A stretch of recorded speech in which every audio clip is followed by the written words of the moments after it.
This video is brought to you by Hardwood Amino, a social network built by basketball fans for basketball fans. With over 80,000 members, it's become the largest growing basketball community in the world. To me, it's almost like a Reddit, Discord, Twitter crossover, except it's all basketball all the time. There are public chat rooms updated daily with new and relevant issues to discuss and debate. You can even create your own chat room and start your own conversation. And if it's always been your dream to become an NBA writer, Hardwood is no doubt the best place to begin. Find interesting, unique topics, and you might just find yourself featured on the front page. So download Hardwood and start growing your page today. And if writing doesn't interest you, don't even trip. You can create polls, you can create quizzes, or even just browse what others have created. NBA news, opinion pieces, and much more. And of course, you can find my page on there at Clay Allen. In the last video that Hardwood sponsored, I had a poll for y'all to vote in based around that video after watching, and we're running that back again. So make sure you stick around till the end of this video for details on that. Alright, now Hardwood Amino is available on both iOS and Android. By supporting them, you're also supporting this channel. So make sure you use the link in the description so that they know that I sent you there. And without further ado, let's get into this video. It's been 7 straight years of domination for LeBron James in the Eastern Conference. It hasn't always been easy, hasn't always been a sure thing, but somehow, some way, he's managed to find his way to the biggest stage in basketball consistently on a year-to-year basis for practically the entire latter half of his career, carrying his group on both ends of the ball. I mean, we talk about LeBron asking for help, here we go again, he can't do it on his own, blah, blah, blah, blah, blah. It's super team in Miami this, need another playmaker that. We highlight his complaints and his decision-making and his process and requesting and seeking out more talent to play alongside him. But y'all gotta give credit where it's due, man. The man has played alongside the likes of Mo Williams and Zydrunas Ilgauskas and JJ Hickson and Daniel Gibson and Drew Gooden. I mean, some of these teams that LeBron has carried, some of these teams he's carried into the NBA Finals. Those were some of the highlights of his supporting cast. And past that, it wasn't much more than nothing. And listen, even I'm guilty of these critiques. The OG Clay Allen fans know, they've seen my bittersweet truth about LeBron James' career video. But that was about the disrespectful manner in which he goes about requesting help, not the fact that he acknowledges he needs it in the first place, cause, well, most of the time, he did. And the Cavs front office wasn't really helping in that regard, so I can understand why he felt the need to step up. Whatever it took to get there, whatever intimidation, whatever influence he had to enact in order to achieve it, it doesn't change the fact. It doesn't change these past 7 years. It doesn't change how miraculous this run's been, how we've slowly grown almost unable to imagine an NBA Finals lacking LeBron James in that picture. Yet still, this year, the story goes a little different. Now, I'm not saying that the Cavs are definitely not making the finals, but even if they do, they will not be any competition to whoever comes out the West. Once again, we harped on and on about the severe disparity last year, and they still had Kyrie Irving. They still had a solid team structure, solid chemistry, all of that. This year, ain't nothing solid. From the very first tip of the season, you had an influx of new additions fitting in awkwardly to say the least, followed by what? Another influx of new additions fitting in awkwardly to say the least. There was evident tension both on the court and within the locker room. Bad blood brewing between two core pieces in the team, Isaiah Thomas and Kevin Love. Egos, allegations, interventions. To put it simply, it was turmoil. And though those mid-season deals seem to have done enough to wash that bad taste out of everyone's mouth, the chemistry issues seem to be mostly behind them. From a purely basketball standpoint though, there hasn't really been that much that's improved. After the initial short-lived honeymoon phase of those drastic mid-season deals faded and wore off, the team went on to face the same struggles they had early on, ending up with only the 4th seed in the Eastern Conference, the lowest LeBron has yet to enter the playoffs in this entire 7-year run. We look further into the postseason, and we only see more of the same. The sweep of the Raptors had more to do with Toronto's own shortcomings, falling back into the same old habits they seemed to finally get away from, than it had to do with Cleveland stepping up and taking that series. And for a good minute, it looked like they could very well face a first-round exit against the young Pacers, with the inexperienced Oladipo leading the charge, coming off his very first breakout season. For a player that's taken such a drastic step forward in just one short season, the very prospect of playing against LeBron was already impressive enough, let alone nearly toppling the king in a series that came down to not just 7 games, but to the very last seconds of that 7th game before the Cavs pulled away following more heroics from LeBron. All this to say, what real reason does he even have to stay with a franchise that relies entirely upon him to win, playing with teammates who fail to show up in big moments, all the while the clock is ticking on the chance to secure another championship as he looks to cement his legacy, his exact placement amongst the game's greats, where he'll stand when it's all said and done in that GOAT debate. All the while, competition in this league today might be greater than it ever has been throughout his entire 15-year NBA career. The real question here is what, if anything, can the Cavs even do to hold on to Akron's own? I'm here to answer that question. Cleveland only really has 2 things going for them: geography and narrative. LeBron's story with that team is undoubtedly one for the history books, getting drafted fresh out of high school and immediately changing the entire direction of what was a hopeless franchise, then returning to end a 52-year professional sports championship drought. Yeah, not NBA, f***ing sports in general. Would it be cool for him to end his career there and bring another title to that city? Yeah, it'd be cool. It'd also be impossible. Simply a futile attempt the way that roster is currently structured. Even if the Cavs somehow land the best player in the draft at number 8, a developing rookie would be years away from becoming that factor. The sidekick LeBron needs to compete now. The competition is simply too great. Now, before we talk about what needs to be done to overturn this current landscape, let's look at some of LeBron's top options outside of Cleveland for some perspective. There's been a lot of talk about Philly and Houston. Though both these teams would undoubtedly be certified championship contenders, both scenarios would require a lot, and I mean a lot, of gameplay adjustment. Introducing LeBron in Philly would give Ben Simmons a chance to gain real playoff experience and compete for a championship early in his career. It'd give him the greatest role model he could possibly have to look up to. The next LeBron, learning from none other than the LeBron. And it'd also take the ball out of his hands and could completely derail his growth. Ben Simmons knows no other way of basketball than to be the point, or at least a point forward. He's extremely effective in that role. Take the ball out of his hands and there's not much he can do. Hell, the Celtics already exposed him offensively while playing his traditional role. Imagine how much he'd struggle off the ball. The defense would essentially have the freedom to play 5-on-4, just daring him to shoot. In Houston, it's more of the same. Rather than 1 point, you got 2. Harden, CP3, and LeBron, now you got 3 trying to run the show.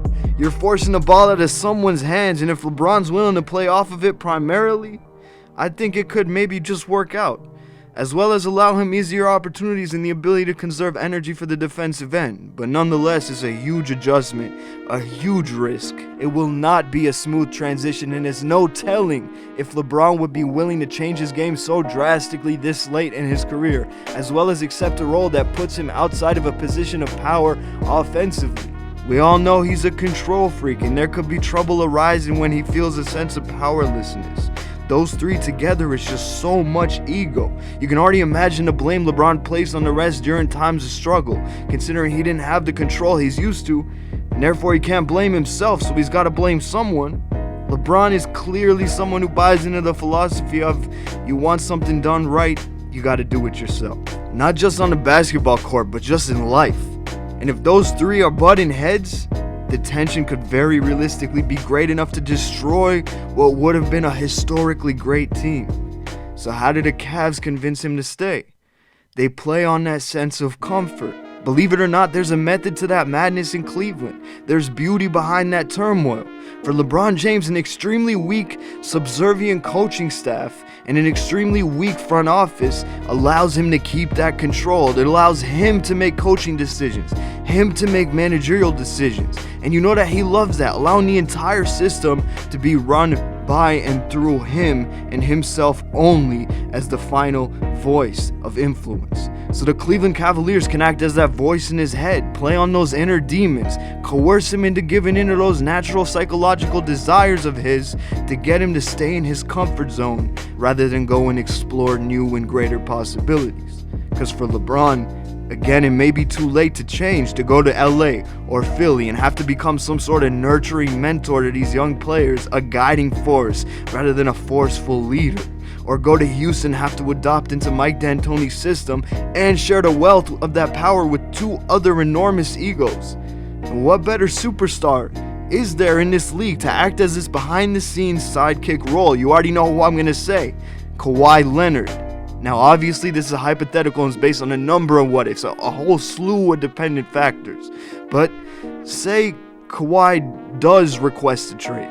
Say Cleveland is able to draft a solid prospect in this upcoming draft and trade that plus, I don't know, Kevin Love, or any trade package centered around that pick, really, depending on the competing trade offers around the league. How perfect would it be for LeBron to not only keep that influence over the coaching staff and the front office, but while doing so, be playing alongside the best two-way player in this league has to offer, as well as perhaps the least demanding superstar there is in this entire league.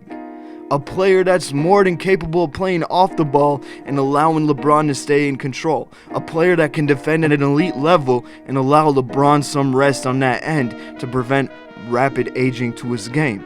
A player that, together with LeBron, is a duo more than worthy of being a championship contender. You find a way to hold on to Love and you got a lethal team there. But nonetheless, it's still an enormous risk giving up that kind of value, even if Love is excluded from that final trade package. And even just that pick with Osman and some other filler that does secure Kawhi, it does not guarantee that LeBron will stay. And without LeBron, Kawhi has literally no reason to stay there past this upcoming season, so you can write him off as gone too. You lose LeBron alone, it's over. That's devastating enough. Last time they dropped straight from contender status to the very bottomless pit of the Eastern Conference. All that they have, the single thing that they have to hope for at this point, is that this lottery pick in one of the most stacked draft classes in the past decade and a half, maybe the best draft class we've seen since LeBron himself came out of that superstar-studded draft of 03, pans out. You nab yourself a Trae Young, you find yourself with a top 5 projected prospect dropping into your lap at number 8, and you immediately have a solid foundational talent to build around for the dark post-LeBron future. You give that all up for Kawhi Leonard, then lose all 3 in one swipe. Talk about devastating losses, man. That doesn't even begin to describe that scenario. There's not a single word in the English language that accurately sums up how disastrous that outcome would be. But goddamn, it's tempting. Kawhi would literally check every single concern off LeBron's list. Acquire another superstar to help contend? Check. A defensive stalwart to help rebuild the Cavs' deeply unorganized and broken defensive system? Check. Hold on to the level of control he desires? Stay in the Eastern Conference? Stay in home in Cleveland? Check, check, check. But on the other hand, it's the very fact that he's already gotten that city to championship that makes it all the more logical for him to leave such a mismanaged franchise and rid himself of that toxic relationship. I mean, who's forgotten about Dan Gilbert blasting the absolute best thing to have ever happened to his franchise, period? Such a sour response to a player's exit is distasteful and quite honestly pathetic, even if it's towards a role player. But when you direct it at someone as impactful to the team's recent history as LeBron, that just goes to show how poorly this franchise is run. And when it comes from the majority owner, well, then you just know how deeply entrenched this mismanagement is. But then again, you could also argue that, well, LeBron came back even after that, so why take offense now at this point? This situation is nothing in contrast.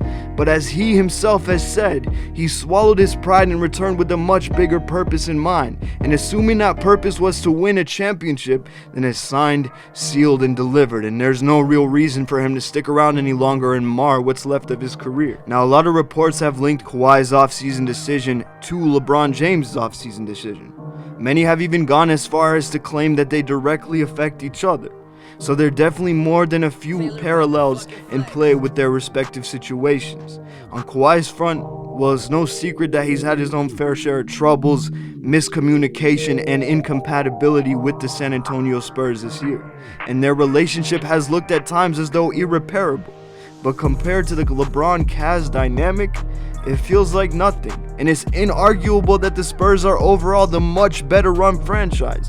You could render the deeply embedded history and culture meaningless, and you still got no competition at all between these two franchises. None at all.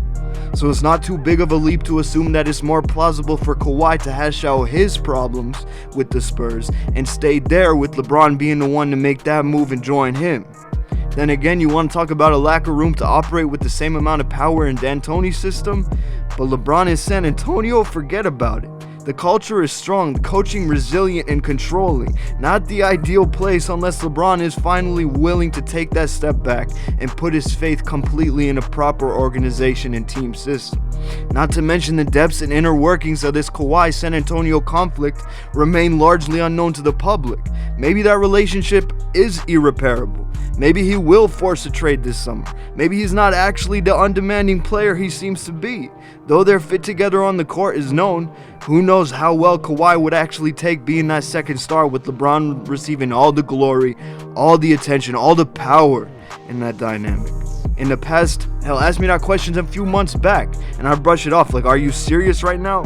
Kawhi wants more power? Come on, bro. But today, who knows? Maybe this whole quiet Kawhi persona is just a facade. He seemingly just flipped a switch this season and become almost a locker room cancer. Remember, all it would take is one quick, simple public statement from Kawhi to put all these questions behind us, but he's refused to even comment on this situation and put the rumors to bed. This could work either way. On the one hand, he's the same Kawhi we've known him to be. Quiet, mysterious, lurking in the shadows with no interest in publicizing his own personal feelings. And that in itself makes him difficult to judge or understand. On the other, maybe he's not the easygoing character we made him out to be. Maybe he's slowly, with all that superstardom and the esteem he's rightfully acquired over the years, maybe he's come to be jaded and difficult to work with or handle within a large team system. Perhaps the most realistic scenario in which these two synergetic superstars come to find themselves playing together is by consciously teaming up somewhere entirely different. Not San Antonio, not Cleveland, each getting away as far away from their own respective franchises as possible. And leaving all those issues behind them once and for all is definitely the simplest decision. Somewhere like Los Angeles would allow LeBron much more freedom to roam back off the basketball court and back into managerial and coaching decisions as well. Not to mention, it'll allow him to put together his own squad, build it from the ground up to suit his desires, sort of like he did in Miami years back. Once again, it all depends on a number of factors. Being part of an organization is like being in a committed relationship with that team. When turbulence hits and troubles arise, it often exposes the true nature of everyone involved. And in order to make it through those hard times, both parties need to put in the effort required to come to a resolution. For example, it's no different than if the Spurs were a girl Kawhi was dating. How much are both of you really willing to sacrifice and compromise in order to stay together? In the end, it really comes down to love. How attached is Kawhi to that great culture in San Antonio, to the elite coaching staff, to Popovich himself? All those factors will come into play, and he'll have to weigh the good with the bad.